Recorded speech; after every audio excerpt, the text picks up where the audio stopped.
फिर टेस्ट के हिसाब से नमक लेंगे,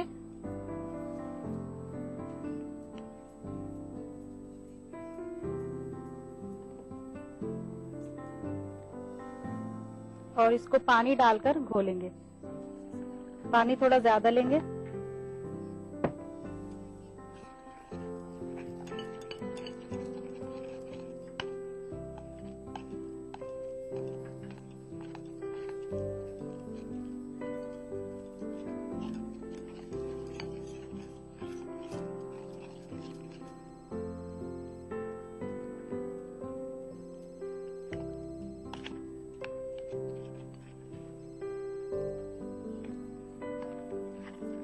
इसका पतला सा घोल बनाना है।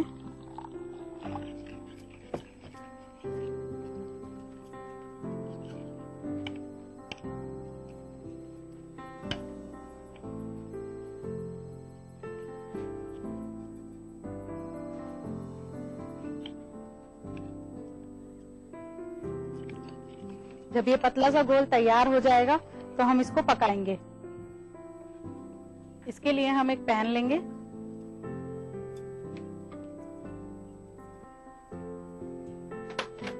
फिर इसमें थोड़ा सा तेल या घी जो भी आपके पास है वो डालेंगे। बहुत मामूली सा डलेगा।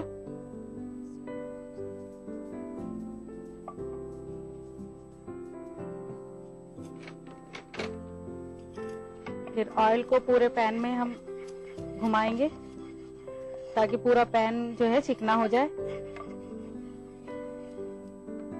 और पेस्ट को फिर दोबारा से हम चलाएंगे। काफी पतला घोल तैयार करना है हमें।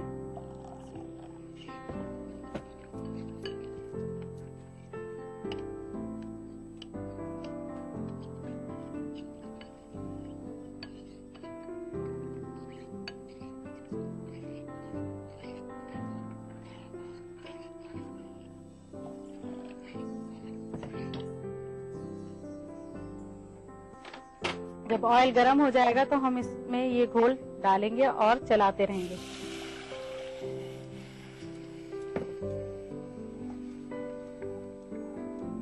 इसको इतना चलाना है कि ये पकते पकते गाढ़ा हो जाए।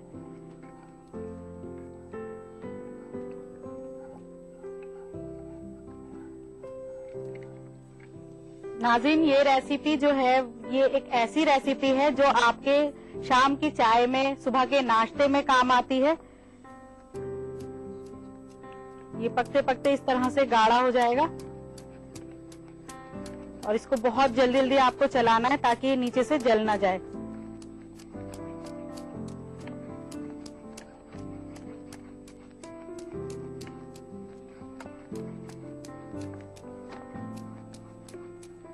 जब ये इस तरह से गाढ़ी हो जाएगी तो हम गैस बंद कर देंगे।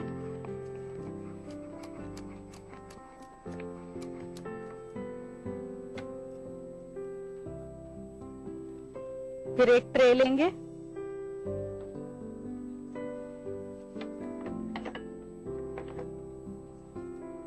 इसके ऊपर ऑयल या घी जो भी आपके पास है वो लगाएंगे थोड़ा सा।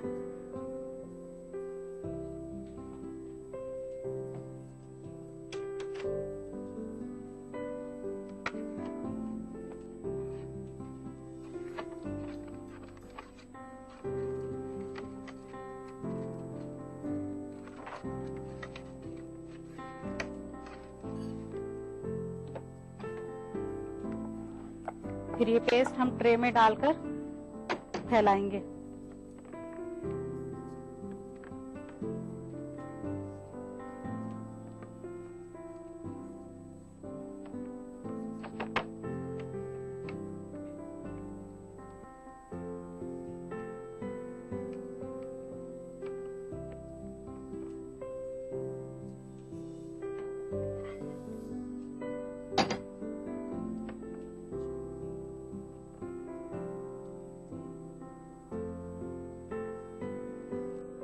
और अब हम इसको ठंडा करने के लिए रखेंगे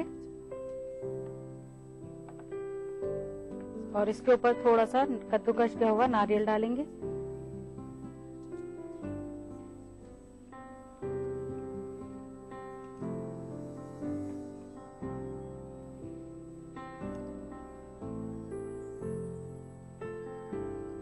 नाज़रीन, ये रेसिपी जो है ये बीकानेर की मशहूर रेसिपी है, क्योंकि इसको लोग वहाँ पर नाश्ते में खाना पसंद करते हैं या शाम की चाय के साथ लेना पसंद करते हैं, क्योंकि इसके अंदर ताकत की चीज डलती है।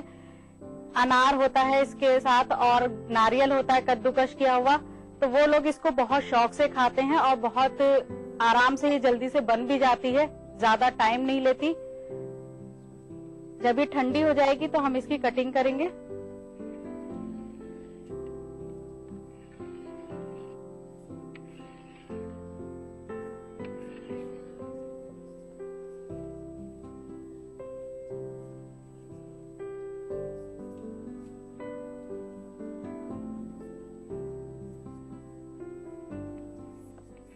नाज़रीन, अब हम इनको फोल्ड करेंगे। बहुत एहतियात के साथ इसको फोल्ड करना है, क्योंकि टूट जाती हैं बीच बीच में।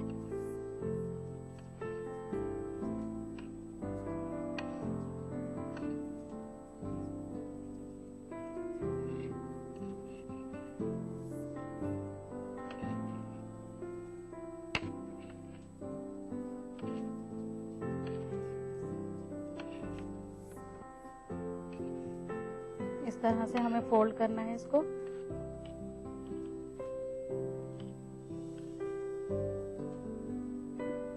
फिर हमें बहुत एहतियात के साथ इसको सर्विंग प्लेट में रखनी है।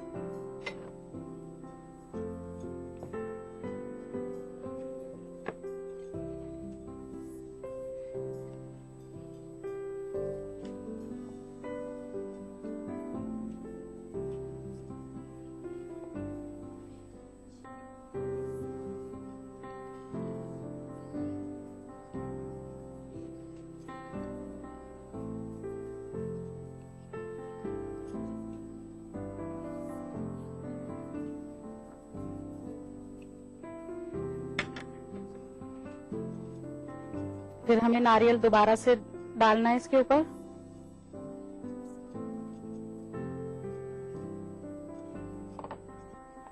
फिर अनार के दाने डालने।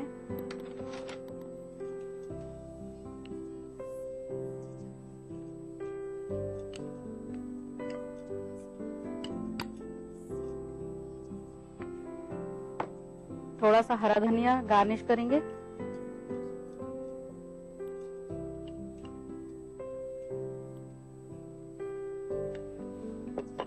अब हम खंडवी में सरसों के बीज का तड़का लगाएंगे। उसके लिए हमें एक पैन की जरूरत पड़ेगी।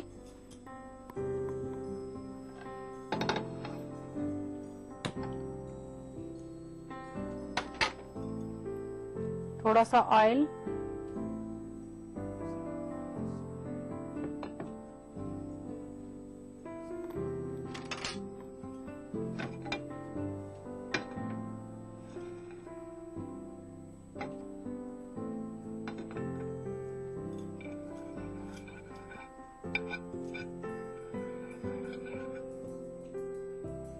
फिर हम इसमें थोड़े से सरसों के बीज डालेंगे।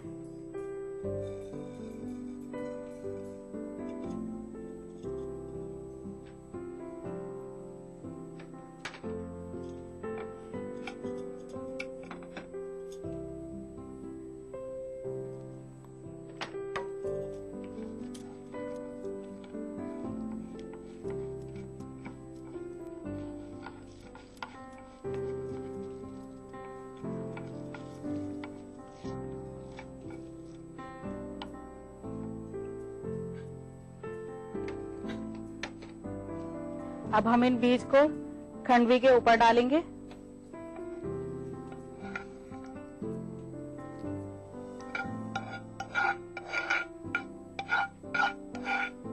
ऑयल बिल्कुल नहीं डालेंगे, सिर्फ बीज डालने हैं हमें।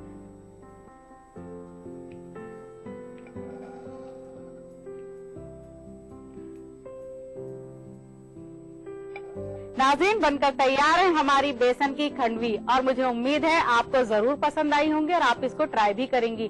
तो इसको बनाने के लिए जल्दी से नोट कर लीजिए इसकी रेसिपी। बेसन की खांडवी के लिए चाहिए बेसन, नारियल, सरसों के बीज, अनार, तेल, नमक और हरा धनिया।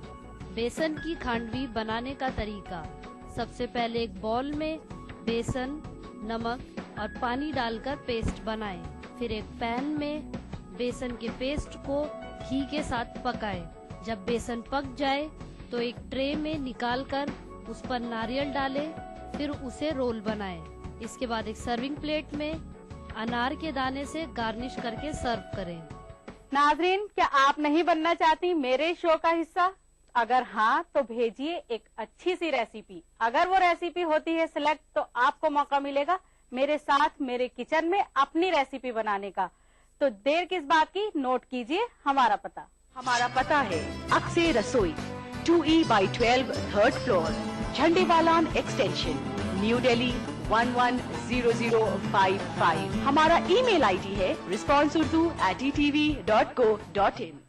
नाज़रीन, अब वक्त हो चला है आपसे इजाजत लेने का, इस वादे के साथ कि फिर मिलेंगे कुछ नई रेसिपीज के साथ। तब तक के लिए खुदा हाफिज।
इस्लाम फॉर किड्स यानी इस्लाम बच्चों के लिए।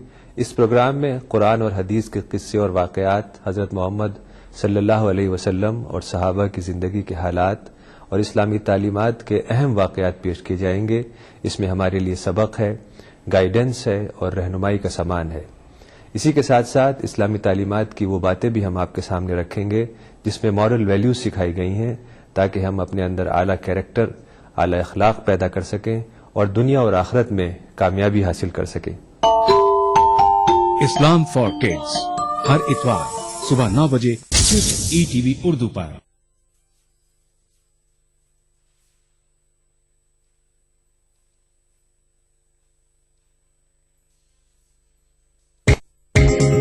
ETV उर्दू पर अगला प्रोग्राम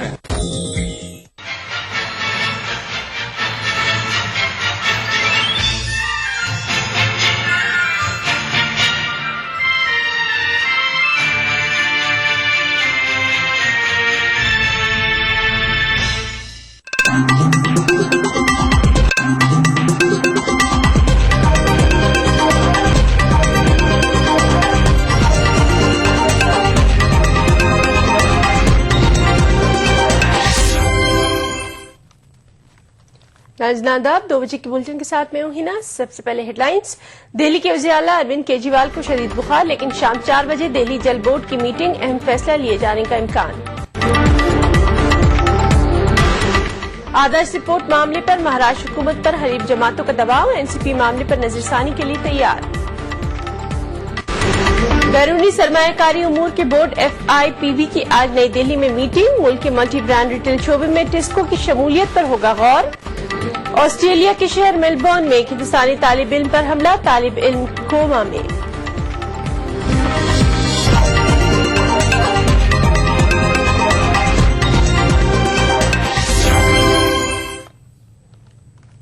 दिल्ली के वज़ीर आला अरविंद केजरीवाल शदीद बुखार में मुब्तला हैं। डॉक्टर के मुताबिक केजरीवाल को बुखार के अलावा खांसी और डायरिया की भी शिकायत है। तबीयत की नासाजी की वजह से केजरीवाल आज सेक्रेटेरिएट नहीं जा सके। डॉक्टरों ने केजरीवाल को मुकम्मल आराम का मशवरा दिया है। ताहम दिल्ली के वज़ीर आला दिल्ली के अवाम को 700 लीटर पानी मुफ्त फराहम करने के मुतालिक फैसला कर सकते हैं। इस सिलसिले में शाम 4 बजे दिल्ली जल बोर्ड की मीटिंग मुतवक्किल है। इसी दौरान कुमार विश्वास समेत आम आदमी पार्टी के दीगर लीडरों ने कौशाम्बी में अरविंद केजरीवाल की रिहाइशगाह पहुंचकर उनकी इयादत की। तो डायरिया का फ्रीक्वेंसी थोड़ा सा कम हुआ है, बाकी अभी हम लोगों को मॉनिटर करना पड़ेगा। अभी तक ओरल मेडिसिन पे ही हैं, हमने कैनुला लगा के छोड़ दिया है कि as and when IV infusion की जरूरत पड़ी तो दिक्कत ना हो। नहीं, अभी तक ऐसा लग रहा है। फीवर जो है अभी क्योंकि फ्लेक्सॉन ज्यादा देर नहीं हुई है तो इसलिए तो अभी कंट्रोल में है, लेकिन सुबह 101 के करीब था।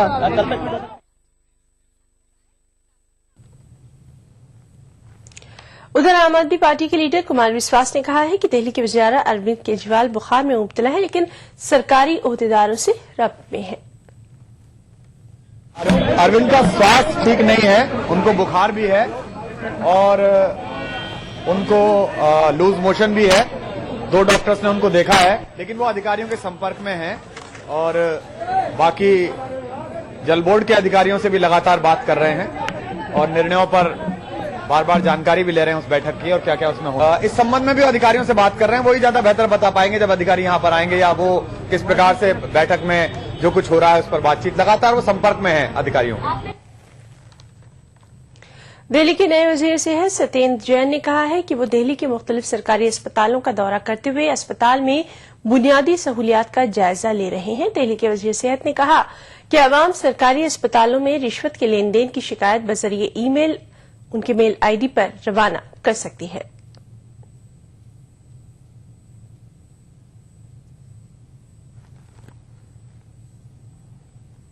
मैं तो अभी तक सिर्फ 11 हॉस्पिटल में जा पाया हूँ। मैं डॉक्टर से भी मिल रहा हूँ, स्टाफ से भी मिल रहा हूँ, लोगों से भी मिल रहा हूँ। कुछ डॉक्टर्स की भी प्रॉब्लम है, कुछ अच्छी चीजें भी है। कल मैं हॉस्पिटल में गया हूँ तो वहाँ पे एक पेशेंट थे, उन्होंने बोला कि उन्हें 4th हार्ट अटैक हुआ था और जिंदा है, तो डॉक्टर को बहुत धन्यवाद दे रहे थे। ऐसा नहीं है, काम भी होता है, पर हमें जो चीजें नहीं हो पा रही हैं, जो खराब है, उनको ठीक करेंगे। ऐसे कोई भी प्रूफ आपके पास आते हैं तो मैंने मेल आईडी कल दी थी आपको।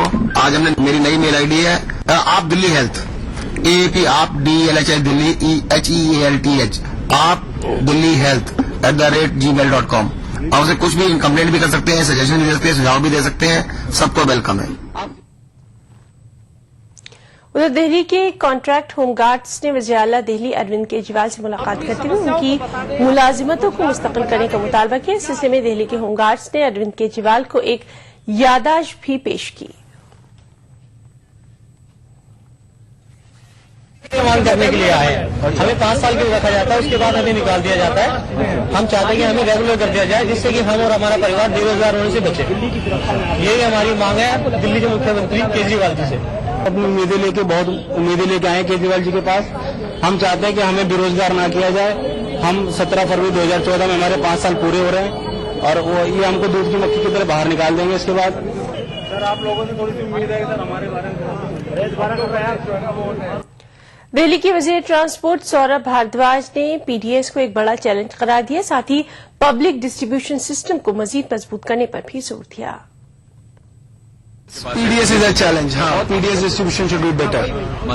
हाँ बिल्कुल, कहाँ सुधारने की जरूरत लगी आपको? आई थिंक कई सारी जगहों पे गोदाउन से सामान पहुंचता है नहीं पहुंचता है, और पहुंचने के बाद वो वितरण होता है नहीं होता है, दुकानें सही समय पे खुलती हैं नहीं खुलती हैं, जिन लोगों के राशन मिल गए हैं सिर्फ उन्हीं के नाम पे खाते बढ़ाए जाते हैं, जिनको नहीं मिले उनके नाम पे भी खाते डाल दिए जाते हैं। सारी की सारी चीजें, क्या कुछ दुकानें ऐसी भी हैं जो सामान वापस करती हैं और अपना बैलेंस दिखाती हैं कि हमारे इतने लोगों ने राशन नहीं लिया तो इतना बैलेंस बन गया। ये सारी चीजें हैं। उधर दिल्ली की वजीर बहबूद खवातीन व इत्फाल राखी बिरला आज ऑटो रिक्शा पर सवार होकर सेक्रेटेरिएट पहुंची। सेक्रेटेरिएट पहुंचते ही राखी को मीडिया ने घेर लिया और सवालात की बौछार कर दी। सवारी को मीटर से नहीं लेके चलते, कानूनों का उल्लंघन करते हैं जिस ऑटो में आप खुद सवार होते हैं। ऐसी बात नहीं है, ऐसी बात नहीं है। 5 उंगलियां एक जैसी नहीं होती है। सुधारने की जरूरत है। सुधार बिल्कुल डेफिनेटली सुधार के लिए हम लोग आए हैं, डेफिनेटली सुधार के लिए आए। कितना पैसा मतलब 30 रुपए खुले हो तो क्या मैसेज देना चाह रही है पब्लिक? अरे भाई कोई मैसेज नहीं देना चाह रहे, हम ये बताना चाह रहे हैं कि एक नेता भी आम आदमी की तरह जीवन व्यतीत कर सकता है, पब्लिक ट्रांसपोर्ट में चल सकता है, और हम वो हम करके दिखा रहे हैं और हम ये हमेशा करेंगे। तो क्या रोज आएंगे आप? हाँ बिल्कुल रोज आएंगे, जरूरी नहीं है कि मैं ये आपको अभी आपके सामने शपथ ले लूं कि मैं दिन रात ऑटो का यूज करूंगी। जितना हमसे संभव होगा हम पब्लिक ट्रांसपोर्ट का यूज करेंगे। अगर कहीं संभव होगा कि हमें अपनी गाड़ी से जाना है तो गाड़ी से भी जाएंगे। नाज़रीन, जैसा कि हमने आपको पहले खबरों में बताया था कि केजरीवाल की सेहत आज नासाज है, लेकिन उसके बावजूद वो आज 4 बजे होने वाली दिल्ली जल बोर्ड की मीटिंग जो है उस पे किस तरह से वो अपडेट ले सकते हैं, इस बारे में हम बातचीत के लिए बात करेंगे अपने नुमाइंदे पुष्कल से। जी पुष्कल, केजरीवाल की सेहत ठीक नहीं है, लेकिन उनका ये भी कहना है कि इससे आज जो अहम फैसला लिया जाएगा उस पर कोई असर नहीं पड़ने वाला।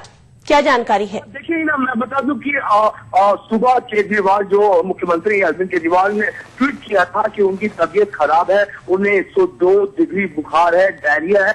इसके अलावा उन्होंने ये भी कहा था कि काश भगवान ने मुझे आज ही के दिन बीमार करना, क्योंकि आज मुख्यमंत्री बनने के बाद पहला दिन था एक तरह से ऑफिस संभालने का, वो बीमार हो गए। लेकिन दिल्ली जल बोर्ड की जिस तरह से कल की बैठक तय थी कि कल शाम 4 बजे दिल्ली सचिवालय में बैठक होगी, लेकिन फिलहाल जिस तरह की खबर आ रही है सरकार की तरफ से कि 4 बजे कौशाम्बी में उनके घर पे होगी बैठक। लेकिन सबसे बड़ी खबर है कि दिल्ली सचिवालय में मीडिया को पूरी तरह से बैन कर दिया गया है। ये पहली बड़ी खबर 15 सालों में पहली बार हो रहा है जब मीडिया को बाहर रोक लिया गया है। कारण कुछ नहीं बताया गया, दिल्ली सरकार से कोई आधिकारिक बयान नहीं आया कि आखिरकार मीडिया को क्यों रोका गया। तमाम मीडिया कर्मी हजारों की संख्या में बाहर दिल्ली सचिवालय के बाहर खड़े हैं, लेकिन अभी तक कोई आधिकारिक बयान नहीं आया है कि क्यों मीडिया को रोका गया। और जिस तरह की खबरें ये आ रही थी कि मीडिया कर्मी परेशान जरूर कर रहे हैं मंत्रियों को, चूंकि मंत्रियों ने ये कहा था कि उन्हें समझने में थोड़ी दिक्कत है, तमाम चीज ये पूरी तरह से अलग बात। लेकिन जिस तरह से एक्रीडेशन जो है दिल्ली सरकार के जो कार्ड बने हुए हैं मीडिया कर्मियों के, उसके बावजूद उन्हें अंदर नहीं जाने दिया। तो कहीं न कहीं एक खबर जरूर है मीडिया वालों के लिए, परेशानी की खबर जरूर है कि उन्हें अंदर नहीं आया। लेकिन हो सकता है कि अभी थोड़ी देर बाद एक प्रेस कॉन्फ्रेंस के जरिए ये बताया जाएगा कि मीडिया को अंदर क्यों नहीं जाना है, लेकिन अभी कहना जल्दीबाजी होगी। पुष्कल, आपसे ये जानना चाहेंगे कि आज जो अहम मीटिंग होने वाली है उसमें क्या कुछ होने की उम्मीद की जा सकती है? देखिए, मैं बता दूं कि सुबह तमाम मंत्री यहाँ पहुंच चुके हैं दिल्ली सचिवालय, और मुख्यमंत्री को छोड़कर सभी मंत्रियों ने अपने अधिकारियों के साथ एक अहम बैठक कर रहे हैं। अभी जो स्वास्थ्य मंत्री हैं तपेंद्र जैन, उन्होंने भी प्रेस कॉन्फ्रेंस बुलाया है। 1:30 बजे का प्रेस कॉन्फ्रेंस था, 12:30 बजे का, लेकिन अभी वो प्रेस कॉन्फ्रेंस में नहीं पहुंच पाए हैं। लेकिन उन्होंने साफ तौर से कहा था कि उन्होंने 11 अस्पतालों का औचक निरीक्षण किया था दिल्ली में। उन्होंने कहा था कि अस्पतालों की स्थिति संतोषप्रद नहीं है, सुधार की जरूरत जरूर है। और उसके अलावा मनीष सिसोदिया आज जो प्लॉट प्लेस में जिस तरह से खस्ता हाल की रोडें और सड़कों की, उसका उद्घाटन करेंगे, क्योंकि प्लॉट प्लेस का जो रिवैम्प हुआ है, सौंदर्यीकरण कराया गया है, उसका 6:30 बजे मनीष सिसोदिया उद्घाटन करेंगे शहरी विकास मंत्री के रूप में। तो कहीं न कहीं तमाम फैसले करने हैं। पानी पर एक अहम फैसला जरूर आना था, लेकिन फिलहाल उसको लगता है कि ये फैसला भी चलता नजर आ रहा है। जिस तरह से उन्होंने जनता से वादे किए थे कि 24 घंटे के अंदर 700 लीटर प्रतिदिन पानी मुहैया कराया जाएगा, फ्री मुहैया। तो कहीं न कहीं एक तरह से उनका जो वादा है अभी फिलहाल धूमिल जरूर पाता दिखाई दे रहा है। जी पुष्कल, इस तमाम जानकारी के लिए आपका बहुत बहुत शुक्रिया। आप वहां नजर बनाए रखिए, हम अगले बुलेटिन में आपसे अपडेट लेंगे। तो नाज़रीन, ये थे हमारे नुमाइंदे पुष्कल जो कि बता रहे थे कि सभी की निगाहें आज 4 बजे होने वाली जल बोर्ड की मीटिंग पर लगी हैं, क्योंकि अरविंद केजरीवाल ने जो वादे किए थे अब उनको पूरा करने का वक्त आ गया है, और आम आदमी जो है वो अपनी सरकार की तरफ काफी उम्मीद भरी निगाहों से देख भी रहा है। बुलेटिन में खबरें और भी हैं, वक्त ब्रेक का। आजकल के अनहेल्दी लाइफस्टाइल, खान पान वगैरह की वजह से लीवर की कमजोरी एक आम बात हो गई है। नतीजा गैस, खाना हजम न होना और भूख न लगना। पेश है हमदर्द जिगरीन मुफीद जड़ी बूटियों से भरपूर। जिग्रीन एक कुदरती लीवर टॉनिक है। जिग्रीन का रोजाना इस्तेमाल आपको देता है कीमियावी और जहरीले अनासिर से हिफाजत, बेहतर कुव्वते हाजमा, पीलिया जैसी जिगर की बीमारियों के इलाज में मदद। अपनाइए हमदर्द जिग्रीन और अपने लीवर को बनाइए स्ट्रॉन्ग। अपनाइए मिला स्किन क्रीम। इसको सिर्फ रात में इस्तेमाल करने से आपको मिले फेस प्रॉब्लम से आजादी। अब फेस प्रॉब्लम को कहिए बाय बाय। एली फार्मास्यूटिकल्स द्वारा वो सुबह कभी तो आएगी। अर्बनाइजेशन तेज रफ्तार से आगे बढ़ रहा है। तकरीबन 30% हिंदुस्तान शहरों में रहता है।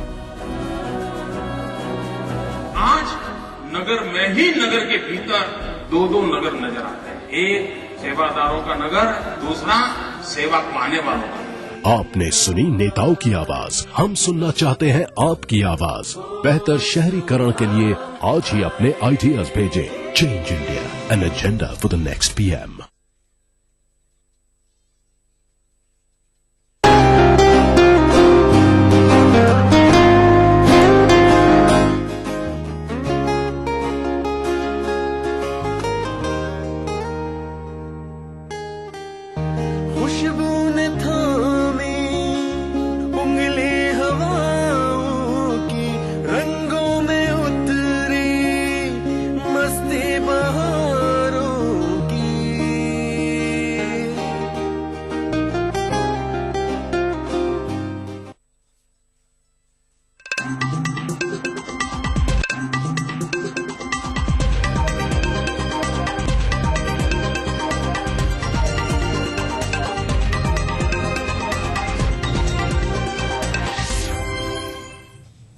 ब्रेक के बाद बुलेटिन में एक बार फिर आपका इस्तकबाल करते हैं। मरकजी वजीर सेहत गुलाम नबी आजाद ने कहा है कि दिल्ली में आम आदमी पार्टी के इस्तेहकाम से मुतालिक अभी कुछ कहना अब अज वक्त होगा। आजाद श्रीनगर में मीडिया से बातचीत कर रहे थे। अब वो अभी दिल्ली की सरकार बनी है, अब ये उनको काम है जिसको चीफ मिनिस्ट्री दी है, अब टिकाना न टिकाना ये उसका काम है। जिस तरह की एक्सपेक्टेशन बात देखी जा रही है पब्लिक में, क्या आपको लगता है? अब उस पर अभी इट इज टू अर्ली, अभी तो बहुत शुरू है। अभी मेरे ख्याल में मीडिया को भी और आवाम को भी कुछ महीने तक उस पर कोई चर्चा नहीं करनी चाहिए। नॉर्मली जब भी कोई हुकूमत बनती है मुल्क में, चाहे मरकजी हुकूमत या किसी सूबाई हुकूमत, तो अपोजिशन पार्टियां उसमें 6 महीने साल तक कोई चर्चा नहीं करते हैं, क्योंकि जो भी नई सियासी पार्टी है उसको 6 महीने साल स्टेबलाइज होने में लगते हैं। आदर्श घोटाला मामले पर कांग्रेस पर दबाव बढ़ता जा रहा है। कांग्रेस की हलीफ जमात एनसीपी का कहना है कि आदर्श हाउसिंग सोसाइटी कमीशन रिपोर्ट पर नजरसानी के लिए तैयार है। एनसीपी के तर्जुमान नवाब मलिक का कहना है कि रिपोर्ट में जिन अफराद के नामों की निशानदेही की गई है उनके खिलाफ कार्रवाई शुरू की जानी चाहिए। इससे पहले एनसीपी ने रियासती काबीना के फैसले पर खुद को ये कहते हुए अलग कर लिया था कि रिपोर्ट को मुस्तरद करने का फैसला खुद वज़ीर आला पृथ्वीराज चौहान का ही था। रिपोर्ट में एनसीपी के 2 वुज़रा के नाम भी शामिल होने पर नवाब मलिक ने कहा कि रिपोर्ट के मुताबिक एनसीपी वुज़रा को फैसले का इख्तियार हासिल नहीं था।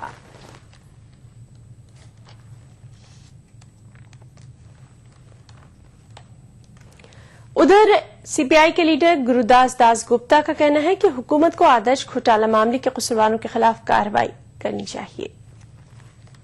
That report is given. Government should not reject it. Government should look into it very scrupulously and find out what is the wrong that has been done and what are the wrongs that has been done and pointed out by the Commission. The government should do everything to remedy the matter, to punish the culprits and to take back whatever decision they had wrongfully made. Congress leader Rita Bahuguna Joshi ने आदर्श report पर कहा है कि इस पर अभी CBI जांच चल रही है। उन्होंने मजीद कहा कि रिपोर्ट पर बहस करना या इसे तस्लीम करना ये काबीना का इख्तियार है। देखिए, आप लोग ये बात समझ लीजिए कि आदर्श के मामले में सीबीआई की इंक्वायरी भी चल रही है और इंक्वायरी अभी ऑन है। जहां तक ये कमीशन की रिपोर्ट का प्रश्न है, उसको टेबल करना है कि नहीं करना है, स्वीकार अस्वीकार करना है, ये महाराष्ट्र की कैबिनेट मंत्री परिषद का अधिकार है। अब वो उसको दोबारा उस पर विचार करेंगे नहीं करेंगे हम उनके ऊपर छोड़ते हैं, लेकिन ये जो विषय है आदर्श सोसाइटी वाला, इस पर ऑलरेडी एक राष्ट्रीय स्तर पर जांच चल रही है। गैर मुल्की सरमायाकारी से मुतालिक उमूर का जायजा लेने वाले फॉरेन इन्वेस्टमेंट